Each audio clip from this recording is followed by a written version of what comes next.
السلام علیکم ورحمۃ اللہ وبرکاتہ۔ الحمدللہ رب العالمین والعاقبۃ للمتقین، نبینا محمد وعلی آلہ واصحابہ اجمعین، اللہم صلی علی محمد وعلی آل محمد۔ محترم سامعین کرام، آج کی گفتگو میں لباس کے احکام کو ذکر کیا جائے گا۔ لباس انسان کی خصوصیت اور امتیاز ہے۔ اللہ تعالیٰ جل شانہ کا فرمان ہے، اعوذ باللہ السمیع العلیم من الشیطان الرجیم، یا بنی آدم قد انزلنا علیکم لباسا یواری سوآتکم وریشا ولباس التقوی ذالک خیر۔ اے بنی آدم، بے شک ہم نے تم پر لباس نازل کیا جو تمہاری ستر پوشی اور زینت کا باعث ہے، اور تقوی کا لباس ہی بہتر ہے۔ اسلام چونکہ تمام دنیا کا دین ہے اور اس کو ماننے والے مختلف علاقوں کے لوگ ہیں، اس لیے اسلام نے مسلمانوں کو کوئی خاص لباس نہیں دیا تاکہ کہیں مسلمانوں کے لیے کوئی مشکل نہ ہو، بلکہ کچھ شروط کو بیان کر دیا ہے۔ جس لباس میں وہ شروط پوری ہوں گی وہ اسلامی لباس کہلائے گا۔ لہذا مسلمانوں کو لباس میں ان شروط کا خیال رکھنا چاہیے۔ وہ شروط کون سی ہیں؟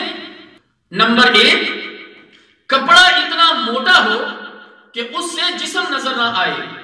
نمبر 2، اتنا تنگ سلا ہوا نہ ہو کہ اس سے جسم کے اعضاء کی بناوٹ ظاہر ہو جائے، صحیح مسلم۔ نمبر 3، کفار کے لباس کے مشابہ نہ ہو، صحیح مسلم۔ نمبر 4، ایسا لباس نہ ہو جو بری شہرت کا باعث بن جائے، سنن ابی داؤد۔ یہ اسلامی لباس کی عمومی شرائط تھی۔ مرد اور عورت کے لباس کے بارے میں ذکر کیا جائے گا۔ مرد کا لباس ریشم کا نہیں ہونا چاہیے۔ کپڑے کی سلائی یا کڑھائی ریشم کی ہے تو جائز ہے، صحیح بخاری کتاب اللباس۔ نمبر 2، زعفرانی یعنی زرد رنگ کا نہیں ہونا چاہیے، صحیح بخاری کتاب اللباس۔ نمبر 3، نصف پنڈلی تک ہو، کم از کم ٹخنوں سے اوپر تک ہو، کیونکہ تہبند وغیرہ ٹخنوں سے نیچے رکھنا کسی بھی حالت میں جائز نہیں، اور اسی ضمن میں پینٹ، پاجامہ، سلوار وغیرہ بھی شامل ہے۔ یعنی آدھی پنڈلی تک ہو تو یہ بہت ہی اچھا ہے، کم از کم ٹخنوں سے اوپر ہونا چاہیے۔ مرد کا لباس عورت کے لباس کے مشابہ نہیں ہونا چاہیے، صحیح بخاری کتاب اللباس۔ عورت کا لباس مرد کے مشابہ نہیں ہونا چاہیے، صحیح بخاری کتاب اللباس۔ پورے جسم کو ڈھانپنے والا ہو، صحیح مسلم کتاب اللباس۔ عورت گھر سے نکلے تو سر سے پاؤں تک چھپی ہونی چاہیے۔ رسول اللہ صلی اللہ علیہ وسلم نے فرمایا، المرأة عورہ، صحیح بخاری۔ عورت پوری کی پوری عورہ یعنی چھپانے کے لائق ہے۔